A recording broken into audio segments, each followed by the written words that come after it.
സങ്കീർണമായ ഒരു വിഷയമായി തന്നെ നിലനിൽക്കുകയാണ്. മുൻകാലങ്ങളിൽ കുറെ അധികം നടപടികൾ എടുത്തിട്ടുണ്ട്, പക്ഷെ അതൊന്നും ഒരു പൂർണ്ണതയിലേക്ക് എത്തിയില്ല. ഉദാഹരണത്തിന്, പ്രാഥമികമായി എനിക്ക് കിട്ടിയ വിവരം ഇന്ന് സോളാർ ഫെൻസിംഗ് ഉള്ള ഒരു മേഖലയിൽ തന്നെയാണ് ഇത് സംഭവിച്ചത്.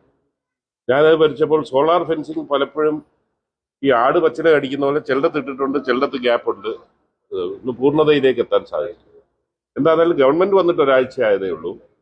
ഒരു കാര്യം തീരുമാനിച്ചിട്ടുണ്ട്. 3 തരത്തിലാണ് ഇതിനെ അഭിമുഖീകരിക്കാൻ പോകുന്നത്. ആദ്യം ഒരു 100-day പ്രോഗ്രാം തയ്യാറാക്കുന്നുണ്ട്. അതോടൊപ്പം തന്നെ ഈ മാർച്ചിനകം ചെയ്യേണ്ട കാര്യങ്ങളെ തയ്യാറാക്കും. അതുപോലെ ലോങ് ടേം ആയിട്ട് 2 വർഷം കൊണ്ട് ചെയ്യേണ്ട എന്താണേലും ഇതിൽ ആദ്യത്തെ ഇത് തന്നെ, എവിടെ ആനിമൽ സൈറ്റിംഗ് ഉണ്ടെങ്കിലും ആ നിമിഷം എന്നെ അറിയിക്കണമെന്ന് നിർദ്ദേശം കൊടുത്തിട്ടുണ്ട്. അതിന്റെ അടിസ്ഥാനത്തിൽ ഇന്ന് രാവിലെ 6:30 മണിക്ക് ഈ സംഭവം ഉണ്ടായി. 7 മണിക്ക് മുമ്പായിട്ട് തന്നെ എനിക്ക് വിവരം കിട്ടി. ഉദ്യോഗസ്ഥരെ അവിടെ ചെല്ലാൻ പറഞ്ഞിട്ടുണ്ട്. അപ്പൊ അങ്ങനെയുള്ള കാര്യങ്ങൾ മാത്രമേ നമുക്ക് ചെയ്യാൻ പറ്റുന്നുള്ളൂ. ഒരു എന്തുകൊണ്ടാണ് ഇത് ഇറങ്ങുന്നതെന്നുള്ള ഒരു ശാസ്ത്രീയ പഠനവും ഇതുവരെ ഗവൺമെന്റിന്റെ പക്കലില്ല. അതാണ് എന്നെ ഞെട്ടിച്ചത്. ഇതിന്റെ മൃഗങ്ങളുടെ എണ്ണത്തിന്റെ പെരുപ്പമാണോ, അവിടെ ഭക്ഷ്യത്തിന്റെ ദൗർലഭ്യമാണോ, പോരായ്മയാണോ, കുടിവെള്ളത്തിന്റെ പോരായ്മയാണോ, എന്താണ് ഇതിന് പ്രേരിപ്പിക്കുന്നതെന്നുള്ള ഒരു പഠനവും ഇതുവരെ ഗവൺമെന്റിന്റെ കയ്യിലില്ല.